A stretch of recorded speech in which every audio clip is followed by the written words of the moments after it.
제주도 최초의 신자이자 순교자 김기량 펠릭스 베드로. 오늘은 복자에 대해 간략히 알아보겠습니다. 김기량은 1816년 지금의 제주도 조천읍 함덕리에서 태어났고 무역업을 하던 상인이었습니다. 1857년 2월 18일에 어느 추운 겨울날, 평범한 장사꾼 김기량의 일생을 바꾼 날이었습니다. 선주였던 김기량은 4명의 선원과 함께 서귀포에서 모슬포로 향하던 중 폭풍을 만납니다. 36일간의 긴 표류 끝에 중국 상선에 의해 구조된 김기량은 홍콩에 도착, 청나라 정부에 인계됩니다. 그러나 말이 통하지 않아 어려움을 겪던 중 당시 홍콩에 파견되어 있던 파리외방종교회 극동 대표부의 도움을 받게 되었습니다. 조선인 신학생 이만돌 바울리노를 만나게 된 것입니다.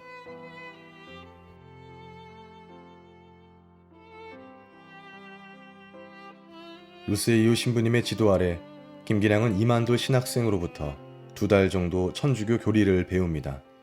그리고 1857년 5월 31일 성령 강림축일, 그의 나이 42살에 펠릭스 베드로라는 본명으로 세례를 받습니다. 이 세례명에는 특별한 이유가 있는데요.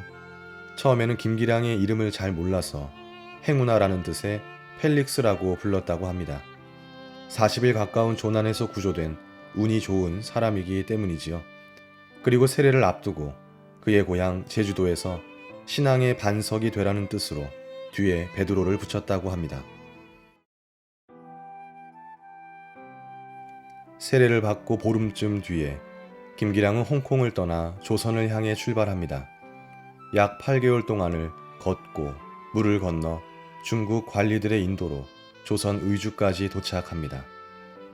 이어서 경기 가명, 배티교촌, 강진을 거쳐 조천 포구로 돌아옵니다. 이 시기 동안 김기량은 아주 중요한 일을 하게 되는데요.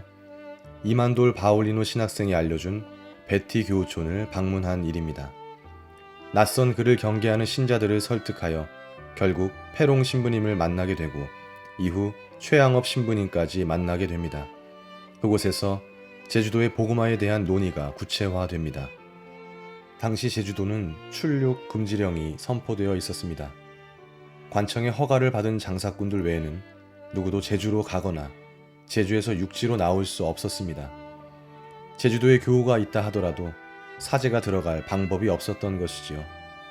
제주도에 대한 선교를 거의 포기하다시피 한 시점에 신부님들의 눈앞에 세례를 받은 제주도 사람 김기량이 나타난 것입니다.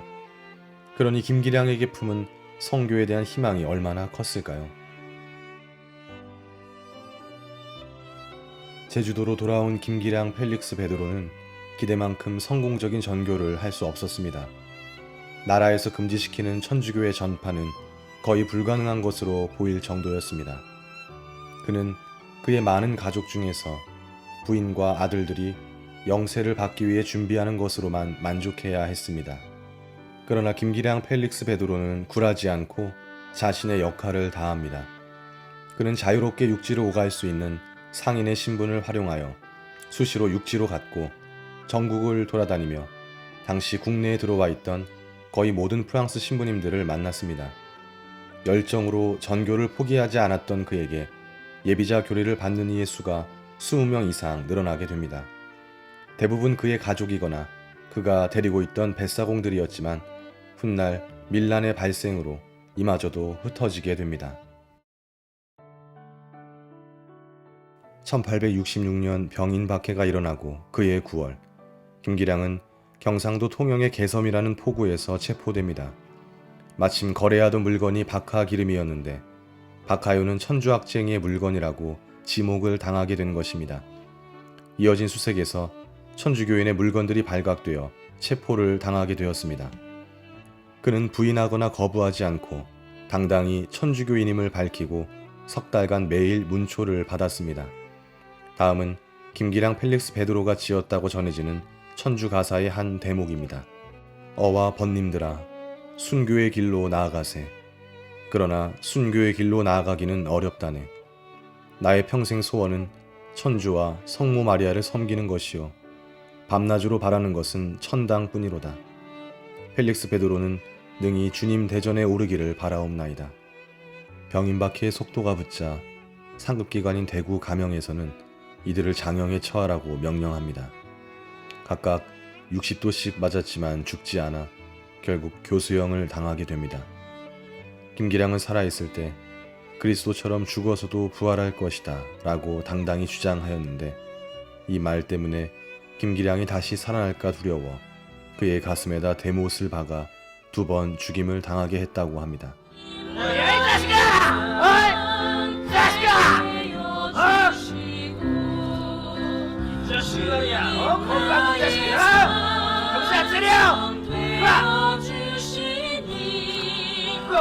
주님 나의 승리자 되어 주시니 기쁨 모두에게 전하리라.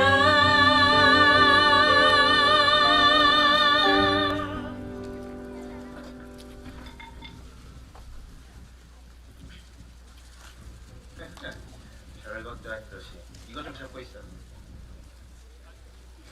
완전히 죽여주마. 이렇게. 이렇게 잡아. 자식이 말이야, 어? 한 방에 보내주마, 어? 예! 예!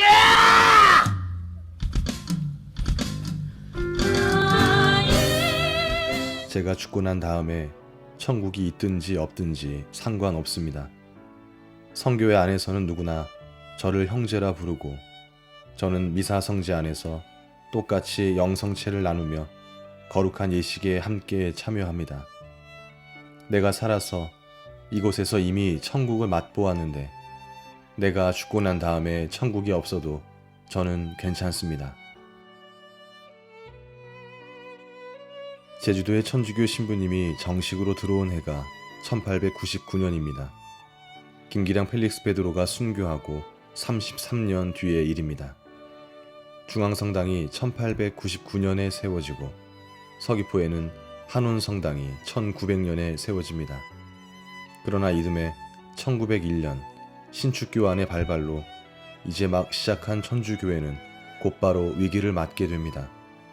당시 신부님들이 예비자들을 면담할 때 그들의 부모님이나 조부모님이 예비자 교리를 받은 적이 있다는 증언이 있었다고 합니다. 천주교가 이제 막 들어온 시기에 그 예비자들은 어떻게 생긴 것일까요? 그들은 김기량 펠릭스 베드로가 고난의 현실 속에서 꿋꿋하게 교리를 가르쳤던 20명 남짓의 사람들이었습니다. 결코 끊이지 않는 하느님의 섭리를 다시금 발견하게 됩니다. 겨자씨 하나의 결실을 오늘 우리가 살고 있습니다. 제주도 최초의 신자이자 순교자, 그리고 복음 전파자인 복자 김기량 펠릭스 베드로를 기억해야 하는 이유입니다.